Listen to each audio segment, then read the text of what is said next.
Happy Tuesday, coming off a 2-0 sweep, a 10-2 run to start the MLB season. Can we stay hot? What's going on, everyone? Welcome back into another episode for Just a Bet Outside. I am your host, Steven, and we are here Tuesday, April 2nd to talk some more baseball. What could be better than that? Like I mentioned earlier, we just had a couple wins yesterday. We will talk about that. They were kind of sweaty, I'm not going to lie, but we'll take any win we can get. Kind of a wild day in the MLB. We are recording while a few night games are still going on. But as of right now, there's a chance that every single game is won by multiple runs, which is kind of crazy. How about Ronel Blanco of the Astros throwing a no-no against the Blue Jays today for the first no-hitter of the season in the first week? So that's impressive.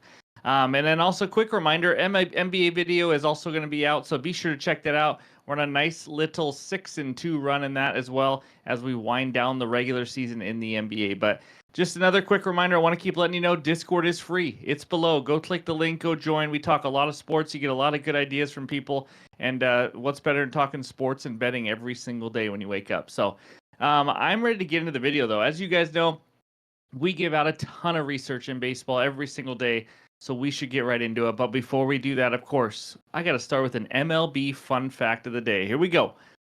The fastest recorded Major League game lasted 51 minutes. That's right. I kid you not. It happened at Polo Grounds, one of the greatest stadiums ever, in 1919. And you think it'd be 1-0? Giants beat the Phillies 6-1. That's right. There's a story behind it. And I think it was a doubleheader. They didn't want to play, or they didn't want to play for too long because they were already out of the playoffs. And the teams agreed to try to play fast. They played in 51 minutes and still scored 7 runs. Just kind of crazy anyways. But in this video, we're going to recap yesterday. And then we're going to give you all the good research, good hitter matchups, the good pitcher strikeout matchups, the pitcher report, and then we'll give you our best bets and wrap it all up with the bets recap. So hit that like button, leave a comment below. Every single like and every single comment is just huge for this channel. So as we grow, it's a lot of that is because of you guys. So I appreciate the daily grind of it and just all the support we're getting because we are very, very close. We may hit 22,000 subscribers by the end of Tuesday. And that's just wild to me. It's my favorite number, too. 22, not 22,000, by the way. That would be a really weird favorite number. But anyways, I'm ready. Let's start the baseball journey with yesterday's recap.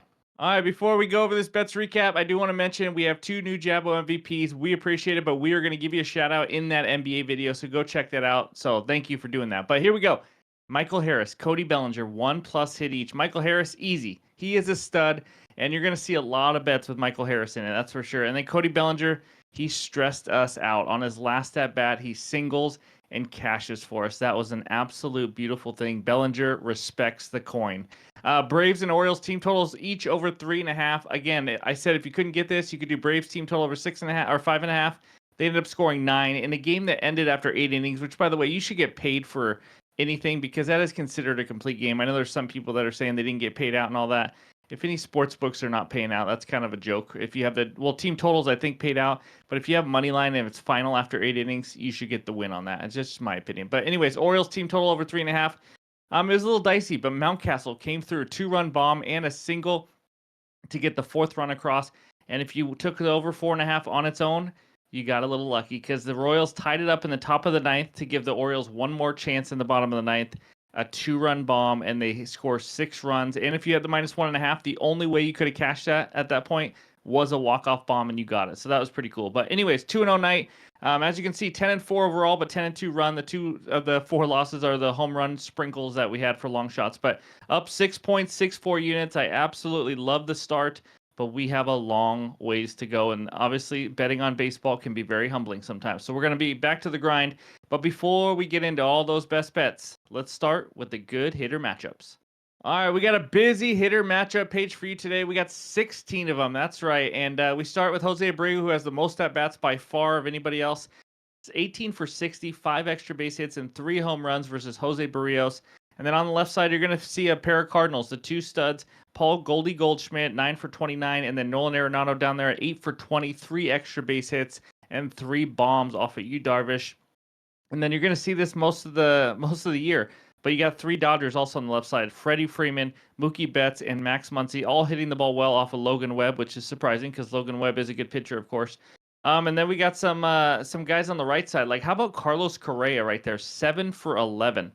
Small sample size, but I mean, he's hitting Jacob Junis pretty well, obviously, if that's how you say his name. I think it is. But 7-11 is not too shabby. Even got JP Crawford down there, 6 for 9, 0 extra base hits, which means he has 6 singles off of Shane Justin Bieber. And then Chas McCormick down there. It's only 8 at bats. I don't like to go that low on the at bats. But Dansby Swanson hitting the ball well as Cody Bellinger, a couple Cubs, so on and so on and so on. But anyways, take a screenshot. Hopefully this is a good start for you guys if you want to do some hitter parlays or whatever it is you do. But these are the best hitter matchups on April 2nd. And now let's talk some pitchers. All right, we only got 2 good pitcher strikeout matchups for April 2nd. And just kind of let you guys know, I'm just using stats off last year right now because it's just such a small sample size. I'm using that for all of it, for the pitchers, for the teams, and things like that. So if you think a team is worse than last year, the lineup, and it's a better matchup, obviously go with that. I don't want to just give you any matchup. I try to give you pitchers that actually have a good strikeout rate and teams that aren't like just 20th. You know, I want them to be kind of in that top 12, top 13 range. So, but these two, let's talk about it. Jesus Luzardo of the Marlins against the Angels. Angels, it wasn't that bad. 13th highest K percentage versus lefties in 2023 at 23.3%. That's, it's almost average. But Luzardo is one of the best K guys on the card right now, or today at least. 208 Ks in 178.2 innings last year. In his first start this year, he had 8, just so you know. Like I said, I included this because I think the Angels are actually a little bit worse this year in their lineup. Obviously, no Shohei Ohtani and stuff. So, those 13th highest K, you might see a little worse by the time this season gets going. But they don't have any at-bats right now against lefties. So I just wanted to point that one out because Luzardo is a good strikeout guy. And then Tyler Glasnow versus the Giants. Giants had the 9th highest K percentage versus righties last year at 24.1%. And then Glasnow, he's just a strikeout machine. 162 Ks in 120 innings last year. But I do have to mention, in his first 2 starts this year, you may already know this, he only has 3 and 5 Ks. So there is also another pitcher, Reynaldo Lopez. You'll see on the pitcher report, you'll see a high strikeout rate. But that was all out of the bullpen, so take that for what it is. We'll see how many pitches he actually throws, and being in the bullpen and giving it your all for 1 inning as opposed to being a starter is a lot different, so I didn't want to put him up here just to kind of confuse anybody, but just wanted to point that out. So anyways, those are the best pitcher strikeout matchups for Tuesday, and now let's take a look at the pitcher report. All right, here is page 1 of all the pitcher matchups today. If you are new to the channel, we like to give you all the details of every single matchup to help you guys make your best decision with your bets. But as you can see, we got all the different columns, including expected ERA. Kind of helps you determine, are they pitching kind of out of their mind? Are they due for negative regression, positive regression, things like that? And then K percentage, because obviously we like to see that. And because you want to bet pitcher strikeouts, walk percentage. Some guys like betting over and under walks. And then hits per 9 innings, just if you want to bet over hits allowed, or maybe just helps you with your handicap for betting who's going to win. But on the bottom, as you can see, is the average for every single category, so you have something to go off of. But we got some interesting matchups today. Not a lot of big names. We're creeping into the top of the rotation again, but we got a lot of guys towards the back end of the rotation. But up there, I just want to point out Jacob Junis, who we kind of mentioned earlier. He did miss his last spring training start. I think it was a shoulder injury, so he may be on a little bit of a pitch count. Just keep that in mind a little bit. But other than that, some other guys, Jesus Luzardo, obviously one of the better pitchers on this card today. Casey Mize down there for the Tigers was the #1 prospect, I think, in all of baseball years ago, but just has not worked out for him with injuries and different things. Kyle Freeland over there, he already threw 2.1 innings in his first start, gave up 10 hits, 10 runs, and only 2 Ks. He struggled mightily against the Arizona Diamondbacks, as we know, because we bet on that game. But so anyways, I'm still including last year's stats because I just don't want to mix and match right now. If some guys have 1 start, some don't. And then Zach Eflin right there. Just so you guys know, in his first start, he pitched 5.2 innings, gave up 6 earned runs, and 5 Ks versus the Toronto Blue Jays, so he kind of struggled as well. But Ashcraft is someone they expect some good stuff out of for Cincy up there. And yeah, so that's the first page. And now let's go check out page number 2. And Reynaldo Lopez up there, he won the final spot. But just like I mentioned earlier, he was a reliever all last year. We'll see what his pitch count's going to be, but they did try to stretch him out in spring training. He had a high walk rate, and you can see Crochet, however you want to say it, of the White Sox, making his second start as well. He had a 20.3% walk rate, but That was only in 12.2 innings last year. So just keep that in mind. But he did have a good strikeout game in his first outing. But we have a lot of guys who already pitched this year, like Jose Barrios. He pitched pretty well, 6 innings, 2 earned runs, 6 Ks versus the Rays. And then nasty Nestor Cortez down there. He had 5 innings pitched, 4 earned runs, 5 Ks. Luis Castillo of the Mariners struggled a little bit in his first outing versus the Red Sox. And and Zach Gallen, as we know, did pretty well against the Rockies, but he only struck out 3 guys. So I'm just trying to give you as much information as possible. But again, I'm just using 2023 stats for these guys. And it is a good matchup down there between the Giants and the Dodgers, though, between Logan Webb and Tyler Glasnow. As you can see by the numbers, it's pretty even, except for strikeouts, of course. But yeah, that's the pitcher report. Page 1 and 2.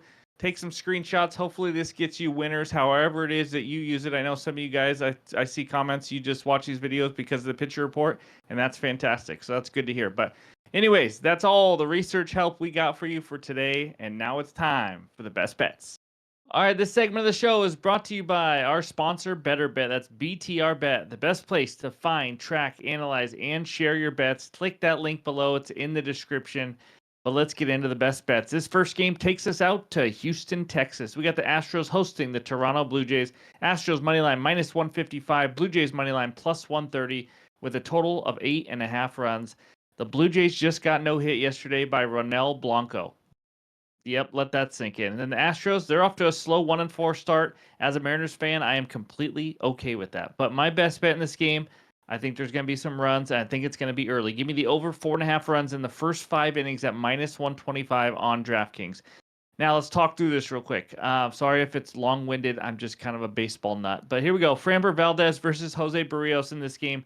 2 well-known names, which I think is why we're getting some value here. Because I think these guys are being a little overvalued, to be honest with you. Framber Valdez, we talked about him last year at the All-Star break. We took a bet on Blake Snell to win the Cy Young, and part of that reason was because there was other pitchers that just were not pitching as well. And one of the guys, Framber Valdez, was that guy who did not pitch well in the second half of the year. He had a 4.66 ERA compared to a 2.51 ERA in the first half. He lost his command, and he's someone who needs his command. He had an 8.5% walk rate in the second half of the season compared to 5.9% in the first half. And then he is a guy who, when he is on, he's an elite ground ball pitcher. I mean, he gets a ton of ground balls with that sinker. His home run to fly ball ratio went up drastically from 10.1% in the first half to about 18% in the second half. So ground ball rate went down a little bit. And this is all last year. I get that it's the second half of last year I'm talking about. But this year he only had 1 start. So all we can go off is that 4.2 innings, 5 hits given up, 3 earned runs, and 6 walks versus the Yankees. So his command is not back. He has not figured it out yet. And he's now facing a Blue Jays lineup that is very patient. They had the 5th highest walk rate versus lefties last season. So that's going to be a tough matchup. If they can draw 3-4 walks again from him, that's going to be huge for them. Blue Jays also had the 8th best WRC plus versus lefties last year, which is weighted runs created plus. Kind of an overall way of telling how good your offense is. Obviously, a lot more detail into it. But this is just going to be a tough matchup against an offense that just got no hit. I mean, that's not a good matchup for him because you don't want to mess with them. They're going to be motivated. They are going to be pissed off that they just got no hit. So I expect a couple runs from the Blue Jays in this one against Framber Valdez, just like the Yankees were able to do, whether it's hits, walks, all that. Now, Jose Barrios on the other side for the Blue Jays. He's shown flashes of what the Blue Jays fans want from him, but he's still not as good as what he was before they got him, in my opinion. He struggled a little more on the road last year, which he'll be on the road here with an ERA around 4. He also struggled versus lefties a little bit more, and now he gets guys like Kyle Tucker and Yordan Alvarez, 2 of the best lefty hitters in the entire major leagues. He threw 6 innings. He gave up 2 runs against the Rays in his first start, so a decent outing. But this Astros offense is going to be a much different challenge for him. Houston had the 6th best WRC plus versus righties last season. I think the Astros can get to him. I think they'll get to him early and often. And honestly, what I love about this bet is there's just so many options. Maybe the Astros get 4 and the Blue Jays get 1, or vice versa, or maybe the one gets 3 and 2. I think both these teams have the ability to score some runs and get some hits here in this one. Great hitting environment, as you know, in Houston, a hitter's ballpark. The weather's going to be just fine, obviously, in that stadium. So I like it. Give me the over 4.5 runs in the first 5 innings between the Jays and the Astros. All right, before we get to that next bet, we got to tell you about this promotion with BetMGM. Click that link below. First bet offer up to $1,500 paid back in bonus bets if you don't win that first bet. That's an incredible offer. And all you got to do is click the link, sign up, and go deposit some money and put in that bet. Obviously, you know what? You want to go put in $1,000 bet if you want to get that high. If it doesn't win, you get it all back in bonus bets. It's an incredible deal, and it's limited time only. So click that link below and go sign up. And of course, you must be 21 years or older to gamble. If you have a gambling problem, call or text 1-800-GAMBLER. Now, back to the bets. All right, before I get into the second best bet, I'm sorry I only got 2 bets for the video. I will definitely be adding a play or two, probably 2, tomorrow in the morning. It will be in the pinned comments below on X and on Discord, but it's already past midnight right now. Just did an NBA video and MLB, so I'm not going to force any bets for you, but I will add some more in the morning. But this will be my final pick for just this video right now. So we're going back to what we did yesterday, an alternate team total parlay. I'll give you a pivot as well. But the Reds team total over 2.5. The Padres team total over 2.5 at -129 on FanDuel. It's a little juicy. I know I don't love that. We've been playing some plus money bets lately, but today we got a couple where we got to pay the juice a little bit. But Reds team total over 2.5. So the pivot for this one, if you get in 3.5, I like them. I like that one as well. I like both of these over their team total. I like Padres team total was 3.5 on some books, moved up to 4.5. I really like it at 3.5, obviously. So, but my pivot would probably be the Reds team total over 3.5 if you had to just do one of them. If you don't get alternate lines, the Reds going up against Spencer Turnbull. He's not a very good pitcher, as you saw in the pitcher report and all the stats earlier. In his defense, he was coming off Tommy John surgery last year, so obviously it takes a while to recover. But in his career, as a 4.55 ERA, nothing huge. He made the rotation because Taijuan Walker got hurt. So, I mean, he would be in the minors otherwise. So, obviously, he's not just some guy that's going to be hard to hit. He doesn't miss many bats. He throws about 93 miles an hour. Slider that got hit for a 290 average last season. So, he's going to be pitching to contact against a dangerous Reds lineup who have already scored 8, 6, 6, and 6 runs in the first 4 games. I mean, they are good. We know that even without Matt McClain and the injuries they have. They now get to face a below-average starting pitcher. They're the road team, which is something I love to see as well. That means they get 9 guaranteed at-bats, and all we need is 3 runs. That's it. And that's just against Turnbull. So once he gets out, then they get the Phillies pen. If they haven't reached the 3 runs yet, the Phillies pen bullpen was used quite a bit last night. Jose Alvarado, Hoffman, Marte, they all pitched. So I think they're going to be fine here. They should definitely get to 3 runs, and that's the first leg. Now, second leg, San Diego Padres over 2.5 runs. We have another Christmas tree alert. That's right, baby. Give me Miles Mikolas as the opponent. Sign me up all day, every day. I expect the Padres offense to just light them up. You know, the balls are going to go for miles and miles. Mikolas improved a little bit over the second half, but if you were with us last season, you know we love to fade him. He gave up 10.1 hits per 9 innings, as you saw last season, and a crazy low 15.9% K rate. That's just not good. That's not good at all. He actually gave up 3 or more runs on his own, where we don't even need the bullpen, in 9 of his last 10 starts last season. Let that sink in. So we could get this by the first inning, or not first inning, by the 5th inning. So we may not need to worry about the bullpen, but the Cardinals' bullpen's not that great either.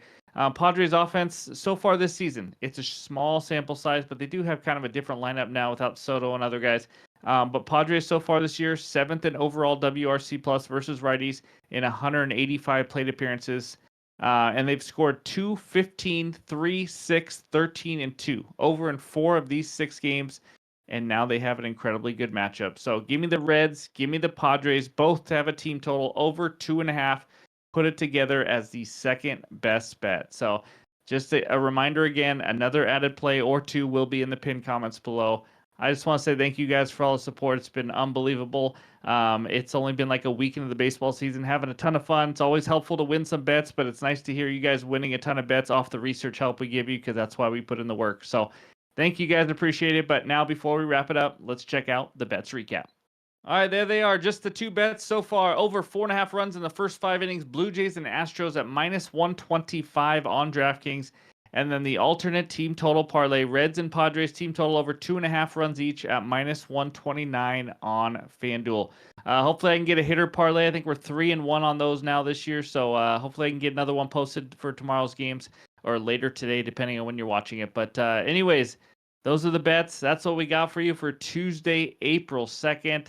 Let's go get some winners in the NBA and MLB again. Thank you guys for watching. Hope you have a great Tuesday, and we'll talk to you soon.